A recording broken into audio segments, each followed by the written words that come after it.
Hi everyone, welcome back to Kankana's kitchen.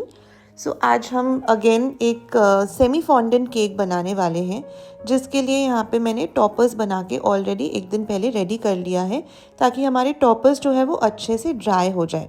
जब भी आपको सेमी फॉन्डेंट केक बनाना होता है एंड उस पर आपको टॉपर्स वगैरह लगाना होता है, चाहे कितना भी छोटा या कितना भी बड़ा क्यों ना हो, आप उसको 1-2 दिन पहले ही बना के रख दीजिए ताकि वो अच्छे से ड्राई हो जाए, स्पेशली अगर आपको उन्हें क्रीम केक्स के ऊपर लगाना है। तो यहाँ पे 1 kg का केक मुझे बनाना है, जिसके लिए मैंने वेनिला स्पॉन्ज लिया है क्योंकि पाइनएप्पल फ्लेवर में बनेगा हमारा केक। केक को मैंने 7 इंच के टिन में बेक किया है और ये एगलेस स्पॉन्ज है एंड स्क्रैच रेसिपी से बनाया हुआ स्पॉन्ज है। यहाँ पे स्पॉन्ज को हमेशा की तरह मैं 3 लेयर्स में कट करूँगी एंड सबसे पहले ऊपर का जो हल्का सा डोम पार्ट रहता है वो हम रिमूव कर लेंगे। ऑल्सो इसको हम रिमूव इसलिए करते हैं क्योंकि एकदम टॉप का जो क्रस्ट होता है ना केक का, उस पर बिल्कुल भी पोर्स नहीं होते हैं, तो वहाँ से क्या होता है, सोकिंग नहीं हो पाती है आपकी स्पॉन्ज की। तो हमेशा आप ऊपर से एक पतली सी लेयर कट कर लिया करो एंड उसके बाद स्पॉन्ज को आपको 2 या 3 या जितने भी लेयर्स में कट करना है आप उसे कट किया करो। नेक्स्ट मैंने यहाँ पे 10 इंचेस का बोर्ड लिया है एंड इसके ऊपर मैं थोड़ा सा क्रीम लगा रही हूँ ताकि हमारा केक जो है बोर्ड से अच्छे से स्टिक हो जाए एंड बिल्कुल भी हिले नहीं। तो सबसे बेस लेयर मैंने लगा दिया है एंड इसे मैं प्लेन वाटर से सोक कर रही हूँ, मैं शुगर सिरप यूज़ नहीं कर रही हूँ। एंड इसके ऊपर मैं थोड़ा सा लगाऊंगी पाइनएप्पल क्रश। आप चाहो तो एक बोल में पानी लेके उसमें पाइनएप्पल क्रश मिक्स करके भी उससे आप स्पॉन्ज की सोकिंग कर सकते हो, उससे भी बहुत अच्छा फ्लेवर आ जाता है आपके स्पॉन्ज में। मैं स्पॉन्ज में वेनिला एसेंस ही यूज़ करती हूँ, चाहे चॉकलेट केक हो, वेनिला केक हो, कोई भी केक हो, मैं और कोई एसेंस यूज़ नहीं करती हूँ। जैसे बहुत लोग पाइनएप्पल एसेंस यूज़ करते हैं पाइनएप्पल केक में, बटरस्कॉच एसेंस यूज़ करते हैं एट्सेट्रा, लेकिन मैं ऐसा कोई भी एसेंसेस यूज़ नहीं करती हूँ। यहाँ पे मैंने पाइनएप्पल का क्रश अप्लाई कर दिया है, बहुत थोड़ा सा ही लगाना है एंड उसके बाद हम लगाएंगे हमारी व्हिप्ड क्रीम की एक लेयर और उसके बाद मैं यहाँ पे यूज़ करूँगी पाइनएप्पल फिलिंग। मैं सिर्फ क्रश के साथ काम नहीं करती हूँ, मैं फिलिंग यूज़ करती हूँ, तो इसीलिए मेरे केक्स जो होते हैं वो थोड़े से प्रीमियम होते हैं। फिलिंग में क्या होता है, एक तो फिलिंग क्रश के कंपैरिजन में कम मीठा होता है एंड दूसरा फिलिंग में बहुत बड़े बड़े चंक्स होते हैं फ्रूट्स के। तो चाहे आप पाइनएप्पल फिलिंग लो या ब्लूबेरी या स्ट्रॉबेरी, कोई भी फिलिंग आप लेते हो उसमें फ्रूट चंक्स आपको बहुत सारे मिल जाते हैं। फिलिंग डालने के बाद अराउंड 2 टेबलस्पून फिलिंग मैं यहाँ पे यूज़ करूँगी। फिलिंग डालने के बाद फिलिंग को हमें अच्छे से स्प्रेड कर लेना है ताकि हर बाइट में क्लाइंट को पाइनएप्पल का फ्लेवर मिले एंड पाइनएप्पल का चंक भी मिले खाने को, उससे भी बहुत अच्छा लगता है। एंड ऐसे भी पाइनएप्पल का जो फ्लेवर है वो व्हिप्ड क्रीम के साथ बहुत ही अच्छा लगता है, बहुत ही अमेजिंग फ्लेवर होता है। एंड जैसे कि आप सबको पता है, पाइनएप्पल केक तो मतलब क्लासिक केक है, one of my favourite cakes है। तो बस इसी तरह से हम सारे लेयर्स को बिल्ड करते जाएंगे एंड उसके बाद हम केक को क्रम कोट करेंगे एंड आधे घंटे के लिए हमें इसे फ्रिज में रखना है ताकि हमारा केक थोड़ा सा सेट हो जाए।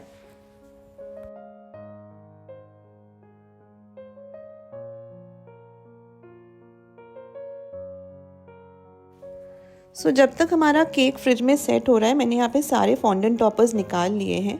कुछ छोटे टॉपर्स को मैंने बना के इस तरह से डब्बे में भर के रख दिया था एंड बॉक्स में मैंने थोड़ा सा कॉर्नफ्लावर डस्ट किया था ताकि अगर कोई भी मॉइस्चर आए हमारे फॉन्डेंट के ऊपर तो कॉर्नफ्लावर उस मॉइस्चर को अब्जॉर्ब कर देगा एंड हमारा जो फॉन्डेंट है वो ड्राई रहेगा। फॉन्डेंट के नीचे अगर थोड़ा सा कॉर्नफ्लावर लगा होगा तो आप उसको ब्रश की मदद से या जस्ट हाथों से हल्का सा डस्ट कर लीजिए। एंड इसके बाद क्योंकि ये सारे टॉपर्स केक के ऊपर लगने हैं, इन सारे टॉपर्स के नीचे मैं थोड़ा सा मेल्टेड वाइट चॉकलेट लगा रही हूँ। चॉकलेट लगाने से क्या होगा, बेसिकली आपका जो फॉन्डेंट है वो डायरेक्टली क्रीम के कांटेक्ट में नहीं आएगा एंड आपका जो फॉन्डेंट है वो लंबे टाइम तक ड्राई ही रहेगा। क्योंकि कभी कभार क्या होता है ना, हम केक दिन में दे देते हैं क्लाइंट को एंड फिर वो रात को कट करते हैं, तो 2-3 घंटे के लिए केक को फिर उन्हें फ्रिज में रखना पड़ता है। तो इस सिचुएशन में आपका जो फॉन्डेंट है वो बहुत जल्दी सॉफ्ट नहीं होगा। एक चीज़ और मैं आप लोग को बताती हूँ, ये जब केक का ऑर्डर आया था ना, तब मेरे क्लाइंट ने मुझे 3-4 अलग अलग केक्स के फ़ोटोज़ भेजे थे एंड उन्होंने कहा था कि किसी फ़ोटो से मुझे डॉगी उठाना है, किसी फ़ोटो से फूड उठाना है, किसी से कुछ।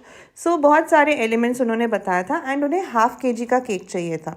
सो मैंने उन्हें ये सजेस्ट किया कि ½ kg केक पे इतने सारे टॉपर्स आपके नहीं आ पाएंगे, तो या तो आप टॉपर्स कम कर लो या फिर आप 1 kg का केक बनवा लो। तो उन्होंने कहा कि नहीं, टॉपर्स तो मुझे सारे चाहिए, तो आप फिर 1 kg का केक ही बना दो।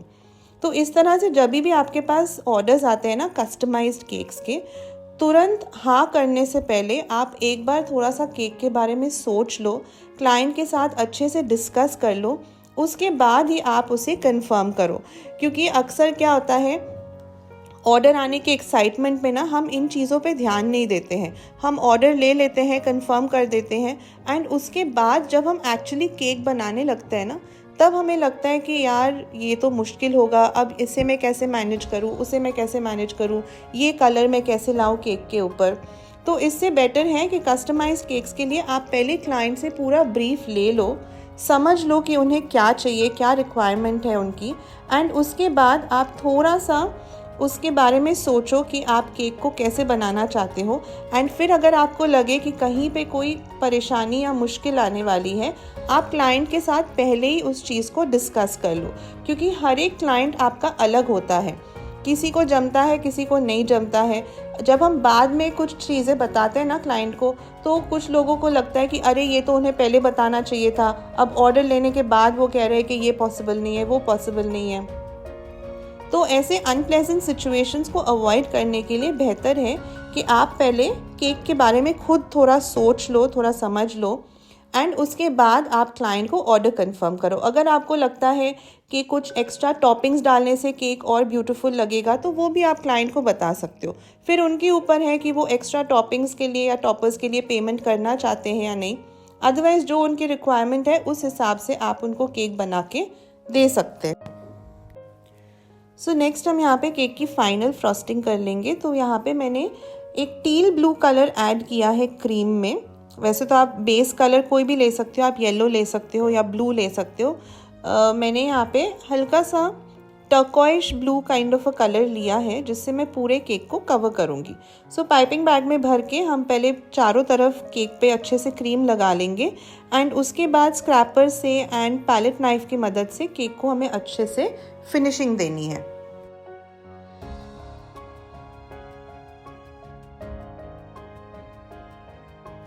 सेमी फॉन्डेंट केक बनाते वक्त आपको इस चीज़ का खास ध्यान रखना है कि फॉन्डेंट टॉपर्स प्लेस करने से पहले आपका जो केक है वो अच्छे से आपको फ्रिज में चिल करके सेट कर लेना है। तो जब भी आप फॉन्डेंट टॉपर्स लगाओगे उसके कम से कम 2-3 घंटे पहले ही आपको केक को फिनिश करके फ्रिज के अंदर रखना है, ताकि क्रीम जो है वो थोड़ी सी सेट हो जाए एंड उसका मॉइस्चर थोड़ा सा निकल जाए। क्योंकि इस तरह से टॉपर्स लगाने के बाद आप बहुत देर तक केक को फ्रिज में नहीं रख सकते हो।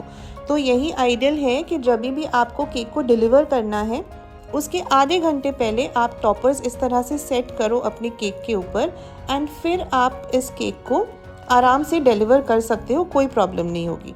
तो मैं यूजुअली क्या करती हूँ, मैं केक को 2-3 घंटे फ्रिज में सेट करने के बाद इस तरह से टॉपर्स लगा के पहले एक फ़ोटो भेज देती हूँ क्लाइंट को, ताकि अगर उन्हें कुछ पसंद नहीं आए या फिर कुछ चेंजेस करने हैं तो वो पहले ही मुझे बता दे, rather than telling me last minute. क्योंकि बहुत हड़बड़ी मच जाती है कि अगर आप केक डिलीवरी के आधे घंटे पहले क्लाइंट को फ़ोटो भेजते हो एंड फिर वो कहते हैं कि नहीं ये थोड़ा ठीक नहीं लग रहा है या फिर क्या आप इस चीज़ को थोड़ा और ठीक कर सकते हो, तो फिर हमें स्ट्रेस हो जाता है कि अब मैं इसको कैसे करूँ, ज़्यादा टाइम नहीं है, क्लाइंट आ जाएंगे केक लेने के लिए वगैरह वगैरह।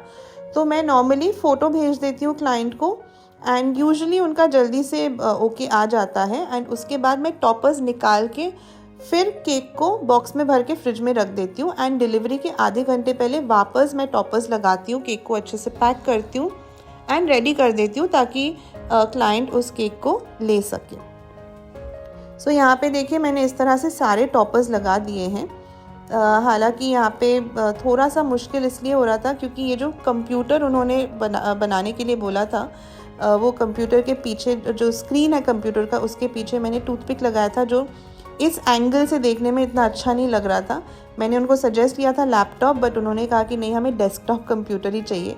तो कभी कभार ऐसा हो जाता है क्योंकि हम केक आर्टिस्ट हैं, तो हमारा मतलब थोड़ा सा पर्सपेक्टिव होता है, थोड़ा सा विजुअलाइजेशन होता है। हमें पता होता है कि केक बनाने से पहले ही हम उस चीज़ को अपने दिमाग में विजुअलाइज कर सकते हैं कि बनने के बाद वो कैसा दिखेगा। लेकिन कभी कभार क्लाइंट्स की कुछ रिक्वायरमेंट्स होती है एंड वो बड़े स्ट्रिक्ट होते हैं उस मामले में कि जो उनको चाहिए बस वैसे ही बनाना है। तो एज अ बेकर हमें कभी कभार लगता है कि नहीं यार, अगर वो कुछ और करते तो और अच्छा लगता, या फिर अगर वो मुझे इसमें कुछ और लगाने देते तो केक का लुक और अच्छा लगेगा। बट इट्स ओके, हमेशा हम अपनी मर्ज़ी से नहीं बना सकते हैं चीज़ें। कुछ क्लाइंट्स होते हैं जो हमें फ्री हैंड दे देते हैं एंड कुछ क्लाइंट्स होते हैं जिनकी रिक्वायरमेंट्स बड़ी स्पेसिफिक होती है, तो हम उसी हिसाब से फिर अपने केक्स को भी बना लेते हैं। तो ये केक वैसे देखने में तो अच्छा लग रहा था, बस एक चीज़ मैंने बाद में रियलाइज़ किया, पता नहीं आप लोगों ने नोटिस किया कि नहीं, कि ये जो मैन मैंने बनाया ना, जो आदमी है सेंटर में बैठा हुआ, उसका जो नाक है वो थोड़ा सा वियर्ड है। मतलब बनाते वक्त मैंने पता नहीं क्यों ध्यान नहीं दिया, बट उसका जो नाक है ना वो थोड़ा सा ऊपर की तरफ चला गया था। लेकिन जब तक मैंने नोटिस किया वो फॉन्डेंट मेरा सेट हो चुका था, तो मैंने सोचा कि अगर मैं अभी कुछ करने जाऊँगी तो ये पूरा बिगड़ जाएगा, तो मैंने उसको वैसे ही छोड़ दिया। एंड इसमें एक चीज़ और हुआ था, जब मैंने फ़ोटो भेजी ना क्लाइंट को, तो उन्होंने कहा कि अरे इस आदमी के ऊपर मुझे चश्मा और हेडफोन्स भी चाहिए। हालांकि जो फ़ोटो उन्होंने भेजा था उसमें था, बट मुझे लगा था कि उनको सिर्फ वो आदमी ही चाहिए, बाकी चीज़ें नहीं चाहिए। बट एनीवेज़ वो मेरी तरफ से एक मिसकम्युनिकेशन था, तो मैंने उनको कहा कि चश्मा तो शायद मैं नहीं लगा पाऊँगी, लेकिन हेडफोन्स मैं लगा दूँगी। तो फटाफट मैंने फॉन्डेंट से हेडफोन्स बनाया एंड फिर लगा दिया इसके ऊपर। सो आप एंड में, वीडियो के एंड में फ़ोटो मैंने डाला है वो देख लेना, वही था हमारे केक का फाइनल लुक। वैसे ये भी अच्छा ही लग रहा था, बट एनीवेज़ जैसा क्लाइंट को चाहिए बिल्कुल वैसा मैंने बना के दे दिया। सो आज का वीडियो अच्छा लगा हो तो इसे लाइक कर दीजिएगा एंड चैनल को सब्सक्राइब कर दीजिएगा, एंड इसी तरह से मैं आपके लिए और भी वीडियोज़ लाती रहूँगी। Thank you.